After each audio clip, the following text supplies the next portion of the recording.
حضرت فاروق اعظم کے ہاتھ میں تلوار تھی، گھر سے نکلے، کہنے لگے آج میں اس محمد کا خاتمہ کر دوں گا معاذ اللہ، اس نے گھر گھر فساد پیدا کر دیا تلوار لے کے۔ ابو جہل نے نا غصہ دلایا، کہنے لگا مکے میں کوئی سورما نہیں بچا جو مصطفیٰ کو قتل کر دے معاذ اللہ، 100 سن کھوٹ ملیں گے۔ جناب عمر کہتے ہیں تلوار پکڑی، اور یہ سویر کی بات ہے، ابھی رات کو نبی پاک کعبے کا غلاف پکڑ کے کہہ رہے تھے اللہم اعز الاسلام باسلام عمر ابن خطاب، یا اللہ اسلام کو عزت دے دے، عمر کو کلمے کی توفیق دے دے۔ رات حضرت عمر کہتے ہیں دن چڑھا تو تلوار لے کے نا میں باہر نکلا، میں نے کہا آج میں چھوڑوں گا نہیں، ہر گھر میں فساد معاذ اللہ، ہر گھر میں لڑائی۔ فرماتے ہیں رستے میں حضرت ارقم بن زید مل گئے، کہنے لگے کدھر جا رہا ہے؟ میں نے کہا آج میں مصطفیٰ کو قتل کروں گا۔ کہنے لگے جا پہلے اپنے گھر کی خبر لے، تو جدھر جا رہے نا ادھر بعد میں جانا، پہلے اپنے گھر کی پہلے خبر لے۔ کہنے لگا میرے گھر کو کیا ہوا؟ کہنے لگے تیری بہن فاطمہ بنت خطاب اور تیرا بہنوئی سعید بن زید دونوں کلمہ پڑھ چکے، جا پہلے اپنے گھر کی خبر لے۔ حضرت عمر فرماتے میں گیا، بڑا غصہ آیا کہ میرے گھر میں آگ لگ گئی، میں سردار مکے کا اتنا سخت گیر آدمی، میرے گھر میں اسلام آ گئے۔ فرماتے ہیں میں نے جا کے نا اپنی بہن کے گھر کی طرف رخ کیا، دروازے پہ پہنچا تو میں نے سنا اندر سے آواز آ رہی ہے، قرآن پڑھنے کی آواز آ رہی، قرآن پڑھنے کی۔ فرماتے ہیں میں نے دروازے پہ دستک دی، اندر سے آواز آئی کون ہے دروازے پہ؟ میں نے کہا عمر ابن خطاب۔ فرماتے ہیں کہ میرے بہنوئی نے کہا کہ فاطمہ تیرا بھائی بڑا سخت ہے۔ فرماتے ہیں میری بہن نے جلدی سے قرآن کے صفحے لپیٹ کے اوپر رکھ دیے، میرے بھائی جو تھے وہ میرے بہنوئی ایک دروازے کے پیچھے چھپ گئے۔ فرماتے ہیں میری بہن سامنے کھڑی ہے، پیار بھی بڑا تھا، میں نے جاتے ہی کہا کیا کر رہی تھی؟ توجہ ہے آپ کی؟ غلامان محمد جان دینے سے نہیں ڈرتے، یہ سر کٹ جائے یا رہ جائے کچھ پرواہ نہیں کرتے۔ ہمیں لگے کیا کر رہی تھی؟ حضرت فاطمہ خاموش ہے۔ عمر کہتا ہے میں نے ڈانٹ کے، بولتی کیوں نہیں، کیا کر رہی تھی؟ میں نے کہا قرآن پڑھ رہی تھی، قرآن پڑھ رہی تھی۔ کہا تجھے پتا نہیں، تجھے میرا پتا نہیں؟ فرمایا سارا ہی پتا ہے۔ کہا تو جانتی نہیں لات و منات کو برا کہتے ہیں؟ فرمایا وہ بات کی باتیں تھی، وہ جاننے نہ جاننے کی باتیں۔ دوستو توجہ، حضرت عمر ابن خطاب فرماتے ہیں کہ بہن اس جلال، اس روب، اس اعتماد سے بولتی تھی کہ میں نے ایک تھپڑ مارا بہن کے منہ پہ، میری بہن ادھر جا کے گری۔ فرماتے ہیں کپڑے جھاڑ کے کھڑی ہوئی، کہنے لگی عمر ایک تھپڑ نہیں تو 1000 مار، تو 1000 مار، لیکن یہ امید نہ رکھنا کہ میں قرآن چھوڑ جاؤں گی، یہ امید نہ رکھنا میں قرآن چھوڑ جاؤں گی۔ فرماتے ہیں کہ میرے ہاتھ میں تلوار تھی، میں نے دستے کی طرف سے نا، دستے کی سائڈ سے تلوار بہن کو ماری زور زور سے، سر سے خون نکل آیا۔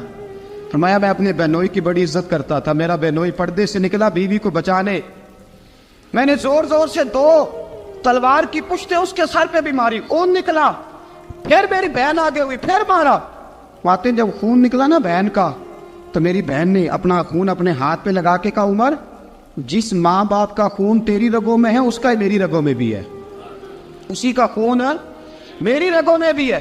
فرمایا عمر جس باپ کی پشت سے تو ہے میں بھی اسی باپ کی پشت سے ہوں، جس ماں کی چھاتیوں سے دودھ تو نے پیا ہے میں نے بھی اسی ماں کی چھاتیوں سے دودھ۔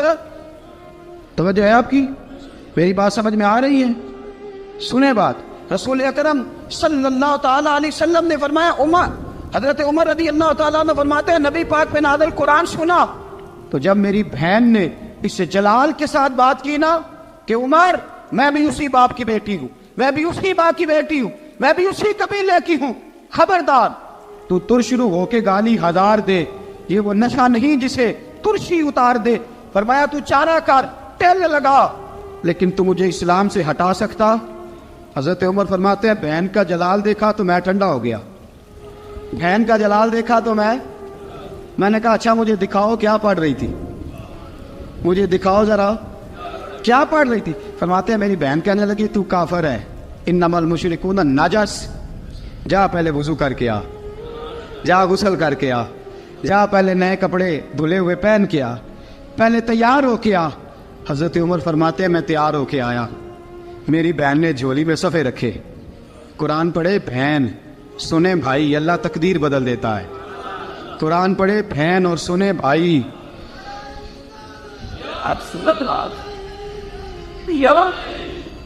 قرآن پڑھے بھائی اور سنے بہن، اللہ تقدیر۔ لیکن آج بہن بھائی قرآن تو سنتے سناتے ہی نہیں نا، یہ تو رواج ختم ہو گیا نا۔ وہ قوم جو کل لڑتی تھی ننگی شمشیروں کے ساتھ، وہ آج سینما دیکھنے جاتی ہے اپنی ہمشیروں کے ساتھ۔ معاذ اللہ، نعوذ باللہ، استغفر اللہ۔ ہمارا وہ حال نہیں رہا جو تھا۔ حضرت عمر فرماتے ہیں بہن نے قرآن پڑھا، میں نے قرآن سنا، پتہ نہیں قرآن میں کیا لذت سی، میں رو رو کے بے حال ہو گیا۔ فرماتے ہیں میرے جیسا سخت آدمی، میرے جیسا سخت جو کبھی نہیں رویا تھا، آج قرآن سنا۔ فَإِذَا سَمِعُوا مَا أُنزِلَ إِلَى الرَّسُولِ تَرَىٰ أَعْيُنَهُمْ، جب قرآن، اللہ کا قرآن پڑھا جاتا ہے جو رسول پہ آیا، تو لوگوں کی آنکھوں کو تم دیکھو گے، ان کی آنکھوں میں آنسو ہوتے ہیں۔ فرمایا میں رو رو کے بے حال ہو گیا۔ میری بہن کہنے لگی بھائی کیا پروگرام ہے؟ میں نے کہا مجھے بھی لے چلو، مجھے بھی لے چلو۔ کہا چلو۔ فرمانے لگے ذرا ٹھہر جاؤ، میرے نا ہاتھ باندھو رسیوں کے ساتھ، نا میرے ہاتھ پیچھے میرے ہاتھ باندھ لو، گلے میں میری تلوار لٹکا لو، میں مارنے آیا تھا، میں مجرم بن کے جانا چاہتا ہوں، مجرم بن کے۔ اور ہمارے شیخ فرمایا کرتے تھے استاد گرامی، حضرت عمر فرمانے لگے مجھے مارتے مارتے لے کے جاؤ، میں چونکہ مارنے آیا تھا نا مجھے۔ اور ایک پنجابی کا شاعر کہتا ہے حضرت عمر نے کہا گھروں آیا سا مار مقامنے نو، گھروں آیا سا مار مقامنے نو، ان مینو مار دے لے چلو، متے عمر دی عمر برباد ہوئے جتھے عمر سوار دے لے چلو۔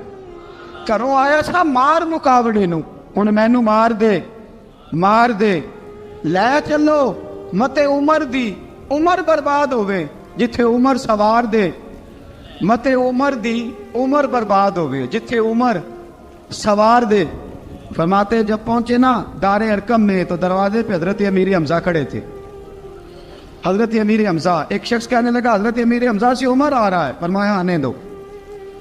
کہا حضور وہ تلوار بھی گلے میں لٹک رہی ہے، فرمایا آنے دو، وہ اگر عمر ہے تو میں بھی امیر حمزہ ہوں، وہ اگر عمر ہے تو انا اشہد اللہ و رسول ہی، میں اللہ رسول کا شعر ہوں، آنے دو۔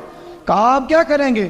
کہا ادب ملحوظ رکھے گا تو خاطر سے بٹھائیں گے، نمونہ اس کو ہم خلق محمد کا دکھائیں گے، اگر نیت نہیں اچھی تو میں اس کو قتل کر دوں گا، اسی کی تیغ سے سر کاٹ کے چھاتی پہ دھر دوں گا، میں آنے تو دو، آنے دو عمر کو۔ حضرت عمر آئے، دروازے میں داخل ہوئے، صحابہ فرماتے ہیں کہ حضور نے شور سنا، فرمایا کون ہے دروازے پہ؟ فرمایا عمر۔ فرماتے ہیں حضور اٹھے تیزی سے، چادر گر گئی، چادر، حضور تیزی سے اٹھے، کھول دو دروازہ۔ حضور عمر کے گلے میں تلوار ہے، فرمایا پھاٹک کھول دو۔ یا رسول اللہ عمر آپ کا دشمن، فرمایا کھولو دروازہ۔ کہا یا رسول اللہ خطاب کا بیٹا، فرمایا کھولو دروازہ۔ یا رسول اللہ ابو جہل کا رشت، فرمایا کھولو دروازہ۔ حضور ماجرا کیا ہے؟ فرمایا وہ اپنے آپ نہیں آیا، میں نے رات اللہ سے دعا مانگی ہے، میں نے مانگ کے لیا ہے، میں نے مانگ کے لیا، وہ اپنے آپ تھوڑا آیا ہے، مانگ، کھولا دروازہ، آنے دو۔ حضرت عمر جھٹ سے دروازہ کھلا نا، رسول پاک سامنے کھڑے ہو گئے۔ کیا منظر تھا؟ ابو بکر فرماتے ہیں تمہیں کیا بتائیں کیا منظر تھا؟ حضرت ارقم فرماتے ہیں تمہیں کیا بتائیں کیا منظر تھا؟ میرے حبیب کی گردن تنی ہوئی ہے، آنکھوں میں آنسو بھرے ہیں پر نیچے نہیں گرتے، آنسو بھرے ہیں آنکھوں لیکن نیچے ٹپکتے نہیں۔ میرے رسول پاک آگے بڑھے، عمر کی گردن جھکی ہوئی ہے، عمر اوپر نہیں دیکھتے، حضور آگے بڑھے، جا کے حضرت عمر کا کندھا زور سے ہلایا، فرمایا کیا پروگرام ہے تیرا، کیا ارادہ ہے تیرا، بول۔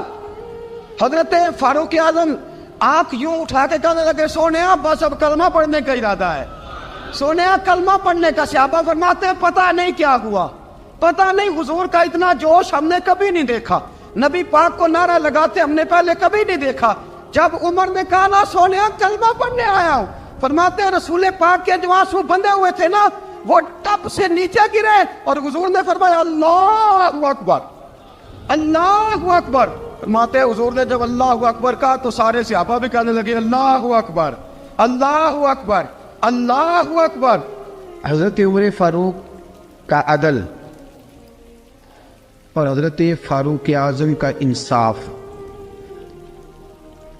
اس کو دنیا جانتی بھی ہے مانتی بھی ہے۔ حضرت فاروق اعظم رضی اللہ تعالیٰ عنہ قاضیوں کا تقرر کرتے وقت سب سے زیادہ احتیاط کرتے تھے کہ بندہ کس قسم کا ہے، اس کا مزاج کیا ہے، معاشرے میں اس کا وقار کیسا ہے، اس حساب سے اس کو تقرر کرتے تھے قاضی کے لیے۔ اور کیا حال تھا، حضرت زید بن ثابت رضی اللہ تعالیٰ عنہ کو آپ نے قاضی مقرر کیا، بعد میں معزول کر دیا۔ کیوں آپ نے معزول کیا ہے؟ تو حضرت عمر کہنے لگے اس کی وجہ ہے، ایک دن ایک شخص نے، حضرت ابی بن کعب نے مجھ پر مقدمہ کیا، حضرت عمر پر مقدمہ کر دیا، تو فرماتے ہیں کہ میرے سامنے میں دیکھ رہا تھا، جب میں عدالت میں پہنچا تو زید بن ثابت نے میرا کھڑے ہو کے استقبال کیا، اور جب مدعی آیا ہے تو وہ بیٹھے رہے ہیں۔ تو میں نے کہا کہ جب آپ دونوں میں ملتے وقت انصاف نہیں کر رہے تو فیصلے میں کیسے انصاف کریں گے؟ آپ اس قابل نہیں کہ آپ کو قاضی بنایا جائے، معزول کر دیا۔ اگر میں بحیثیت مجرم، بحیثیت ملزم آیا ہوں، اگر آپ نے میرا کھڑے ہو کے استقبال فرمایا تو پھر مدعی کا تو زیادہ حق بنتا تھا۔ اور ہم پر اعتراض ہے کافر کا، وہ کہتے ہیں تم عدل نہیں کر سکتے۔ بولا آدمی ہے نا، وہ دیکھتا ہے آج کل کے مسلمانوں کو، آج کل کے مسلمانوں کو دیکھ کے رائے قائم کرتا ہے۔ ہم اسے کہتے ہیں ہاں آج کل کے مسلمان نہ دیکھ، وہ جنہوں نے ڈائریکٹ نبی پاک کی نکاح سے فیض پایا تھا انہیں دیکھ، ڈائریکٹ جو رسول پاک کی نکاح کے فیض یافتہ تھے، عدل و انصاف سے بھر دی دنیا۔ حضرت فاروق اعظم، حضرت عمرو بن عاص مصر کے گورنر تھے، حضرت فاروق اعظم نے انہیں متعین کیا تھا۔ ان کے بیٹے کا مصر میں جھگڑا ہو گیا کسی عام آدمی کے ساتھ، گورنر کے بیٹے کا، اور گورنر کے بیٹے نے اس مصری کو، ایک عام آدمی کو درے مارے۔ تجھے پتہ نہیں میں گورنر کا بیٹا ہوں؟ مصری نے کیا کیا، گھوڑے پہ بیٹھا سیدھے مدینے آ گیا، سیدھا مدینے۔ حضرت فاروق اعظم کے در دولت پہ پشت سے کپڑا اٹھایا، پشت سے اس نے اپنے نشان دکھائے تو جناب عمر کی آنکھوں میں آنسو آ گئے۔ ایک عام آدمی ہے، جانتے کوئی نہیں، تمہیں رو پڑے، اتنا ظلم اور میری سلطنت میں، کوڑے برسے تیری پشت پہ، فوراً لے جا، جاؤ بلا کے لاؤ۔ حضرت عمر بن عاص اپنے بیٹے سمیت آئے، بڑی عدالت ہے۔ حضرت فاروق اعظم کے لفظ، فرمایا اس کو اس کی ماں نے آزاد پیدا کیا تھا، تو نے اسے کیوں غلام بنایا ہے؟ اس کی ماں نے آزاد جنا تھا، تو نے کب سے لوگوں کو غلام؟ کہا بیٹے یہ کیا کہتا تھا؟ یہ کہتا تھا میں گورنر کا بیٹا ہوں، تجھے جانتا نہیں؟ فرمایا اب یہ بڑی عدالت ہے، کوڑا پکڑ اور اس گورنر کے بیٹے کی پشت پہ برسا اور اسے کہہ تو گورنر کا بیٹا ہے، میں محمد کا غلام ہوں صلی اللہ تعالیٰ علیہ وسلم۔ اسے بتا، اسے اب بتلا کہ تو گورنر کا بیٹا ہے نا، میں نبی پاک کا غلام ہوں، اور جو مصطفیٰ کے غلام ہوتے ہیں وہ سارے برابر ہوا کرتے ہیں۔ حضرت فاروق اعظم کا عدل، جناب فاروق اعظم کا انصاف، جناب فاروق اعظم رضی اللہ تعالیٰ عنہ۔ روم کا ایلچی آیا نا حضرت عمر فاروق کے پاس، تو وہ کہتا ہے میں پیغام لے کے آیا اپنے بادشاہ کا، اور میں سفیر تھا، میں بڑے ملکوں میں گیا، بڑے بادشاہ دیکھے، بڑے امیر دیکھے۔ حضرت فاروق اعظم رضی اللہ تعالیٰ عنہ کے دربار مجھے بھیجا گیا، جب پہنچا تو میں نے مسلمانوں سے کہا تمہارے بادشاہ کا دربار کہاں ہے؟ انہوں نے کہا نہ ہمارا بادشاہ ہے نہ کوئی دربار ہے، نہ بادشاہ ہے نہ کوئی۔ اچھا تو پھر وہ کدھر بیٹھتے ہیں؟ کہا یا مسجد میں ملیں گے یا اپنے جھونپڑے میں ملیں گے۔ تو کہا تمہارا بادشاہ بھی کوئی نہیں؟ کہا بادشاہ نہیں، ہم مومن ہیں، ہمارا ایک امیر ہے جسے امیر المومنین کہا جاتا ہے۔ وہ شخص کہتا ہے میں مسجد گیا، میں نے کہا عمر کدھر ہے؟ انہوں نے کہا جی ابھی نکلے تھے ادھر ہی ہوں گے۔ میں نے کہا یہ کیسا بادشاہ ہے؟ کوئی کہتا ادھر ہوں گے، کوئی کہتا ادھر ہوں گے۔ یہاں تو صوبائی وزیر صاحب سڑک سے گزرے تو سارے روڈ 3 گھنٹے بلاک رہتے ہیں، اور یہ کیا چکر ہے کہ لاکھوں مربع میل کا حکمران، کوئی کہتا اس گلی میں گیا، کوئی کہتا اس گلی میں گیا، یہ کیسا بادشاہ ہے؟ کدھر ہے عمر؟ انہوں نے کہا یہی تھا۔ دوسرے سے پوچھتا جو وہ باغ کی طرف گئے، باغ میں گئے تو وہ ایلچی کہتا ہے میں نے باغ والے سے پوچھا کہ یہاں تمہارا امیر کدھر ہے؟ انہوں نے کہا وہ درخت دیکھ رہے ہو؟ کہا حضرت دیکھ رہا ہوں۔ اس درخت کے نیچے وہ ایک شخص جو سویا ہوا ہے نا، مٹی کا ڈھیلا سرہانہ بنا کے، وہ درخت کے نیچے مٹی کے ڈھیلے کا سرہانہ بنا کے جو بندہ سویا ہے وہی ہمارا امیر ہے۔ وہ سامنے حضرت سیدنا عمر فاروق کے پاس وہ بندہ جا کے کھڑا ہو گیا. وہ کہتا ہے کہ پسینہ گر گر کے نا مٹی کے ڈھیلے پہ گارا بنا رہا تھا. پسینہ گر گر کے مٹی کا ڈھیلا, وہ تر تھا. حضرت فاروق اعظم سو رہے تھے. کہنے لگا میں بیسیوں اور درجنوں بادشاہوں کو دیکھ چکا تھا جن کی آگے 10 گن. حضرت عمر کی آنکھ کھلی, طامت سے بیٹی اٹھ کے بیٹھ گئے. کدھر آیا ہے؟ کہنے لگا حضرت جی آیا تو کسی اور کام تھا, آیا تو کسی, لیکن اب کام کوئی اور بن گیا ہے. آپ نے فرمایا اب کیا کام بنا ہے؟ کہنے لگا میرا کام یہ بنا ہے کہ میرا بھی دل کیا میں بھی کلمہ پڑھوں اور نبی پاک کا غلام بن جائے. یہ کام بن گیا. اور ساتھیوں بس مدینے میں وہ دن بڑا عجیب تھا جب سیدنا فاروق اعظم کے بیٹے کا معاملہ آ گیا. آج 60 سال کا بوڑھا عمر, ابو شامہ حضرت عمر کے صاحبزادے, یہودیوں نے سازش کر کے انہیں نبیذ پلا دی. نبیذ جائز تھی, نبیذ کیا کہ شراب پلا دی. پھر مقدمہ قائم ہوا. کا اب پتہ چلتا ہے عمر کتنا عدل کرتا ہے. سیدنا فاروق اعظم کے پاس گواہ آئے, صاحبزادہ اندر کھانا کھا رہا تھا. فاروق اعظم نے گریبان سے پکڑا, کھینچ کے لائے. فرمایا ابو شامہ چل, تو نے شراب پی ہے, تجھے کوڑے مارے جائیں گے, تیرے لیے 100 یا 80 کوڑوں کی سزا تیاری کر لے. ابو شامہ کہتے ہیں کہ ابا جی انہوں نے نبیذ کہی تھی, شراب پلا دی. فرمایا تو نے پی کیوں؟ تو نے پی کیوں؟ بڑے بزم میں بار شیر مسجد نبوی کا فاروق اعظم. اولاد تو بزدل کر دیتی ہے نا بندے کو, اولاد تو کمزور کر دیتی ہے. آج مدینے نے عجیب ماجرا دیکھا. حضرت فاروق اعظم کی زوجہ روتی ہوئی آئی, کہنے لگی حضرت جی میرا لخت جگر ہے, ایک ایک کوڑے کے بدلے پیدل حج کروں گی, ایک ایک کوڑے کے بدلے صدقہ اور خیرات کروں گی. میرا بیٹا غلطی کر بیٹھا ہے, یہ کام نہ کرے. آپ نے فرمایا تو مجھے کہتی ہے میں یہ کام نہ کروں؟ تیرے حج اور تیرے کوڑے کیا کرتے, تیرے حج اور صدقے کیا کرتے ہیں؟ کوڑے لگانا میرے مصطفیٰ کی شریعت کا قانون ہے. تو بیٹے کی بات کرتی ہے, عمر کا اپنا معاملہ بھی ہوتا تو عمر یہی سلوک کرتا. لوگوں نے کہا حضرت جی آپ تھوڑی دیر, ابھی ان کی والدہ پریشان ہے, گھر میں پریشانی ہے, ذرا ٹھہر جائے, کل پرسوں ترسوں سنا دے لیجیے گا.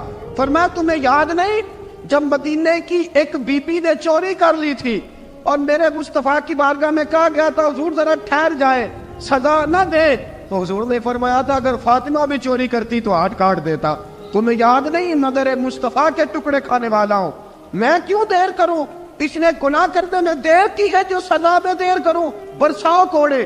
حضرت افلا نامی غلام, حضرت جی آپ کا لخت جگر ہے. فرمایا لخت جگر نہ دیکھ, مصطفیٰ کا قانون دیکھ. میرا بیٹا نہ دیکھ, مصطفیٰ کے قانون کا قیام ضروری ہے. اگر علی بیٹے کی قربانی دے سکتا ہے, اگر لوگ فاطمہ کے بیٹے کی قربانی یاد رکھیں گے تو تاریخ کبھی بھی عمر کے بیٹے کی قربانی نہیں بھولے گی. فرمایا غلطی سے ہو گیا یا جیسے بھی, اسے خیال کرنا چاہیے تھا. کوڑے لگاؤ. 80 کوڑے لگے تو بیٹے کی روح پرواز کر گئی. جب جوان بیٹا کسی کا, کوثر نیازی نے کہا تھا باپ کا جنازہ اٹھانا بڑا آسان پر بیٹوں کے جنازے اٹھانے بڑے مشکل ہیں.